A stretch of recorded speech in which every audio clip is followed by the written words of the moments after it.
ദൈവത്തിൻ്റെ അതിപരിശുദ്ധമായ നാമം വാഴ്ത്തപ്പെടുമാറാകട്ടെ. ഇന്നത്തെ ബൈബിൾ വായനാ ഭാഗം സങ്കീർത്തനങ്ങൾ 13:6. യഹോവ എനിക്ക് നന്മ ചെയ്തിരിക്കൊണ്ട് ഞാൻ അവന് പാട്ടുപാടും.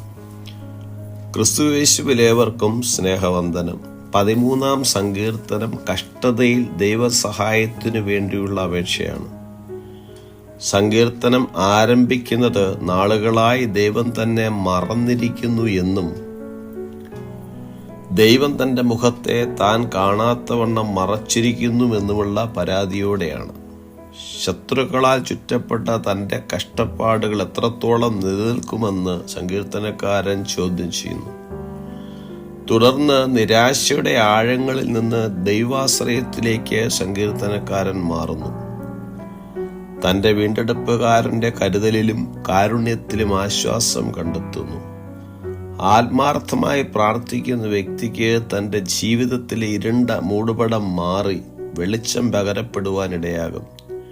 കഴിഞ്ഞ കാലങ്ങളിൽ ദൈവം തനിക്ക് നന്മ ചെയ്ത കാര്യം ഓർക്കുന്നു.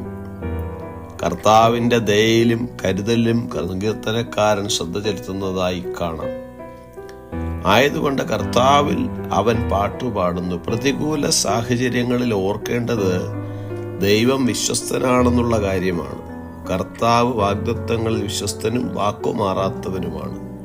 മുൻകാലങ്ങളിൽ കർത്താവിൽ നിന്ന് പ്രാപിച്ച അനുഗ്രഹങ്ങൾ ഓർക്കുന്നത് നമ്മുടെ വിശ്വാസം വർദ്ധിക്കുവാനും പ്രത്യാശയോടെ മുന്നേറുവാനും നമ്മെ സഹായിക്കുന്നു.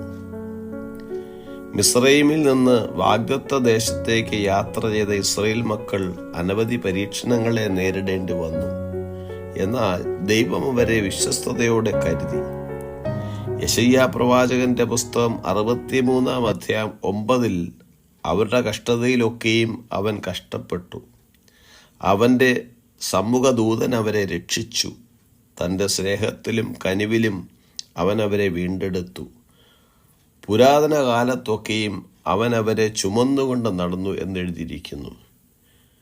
കഷ്ടതയുടെ തീച്ചൂളയിൽ കൂടി കടന്നു പോകുമ്പോൾ ദൈവത്തിൻ്റെ സ്നേഹത്തിലും വിശ്വസ്തതയിലും ആശ്രയിച്ചുകൊണ്ട് മുന്നേറുവാൻ കർത്താവ് നമ്മേവരെയും സഹായിക്കുമാറാകട്ടെ. God bless us all.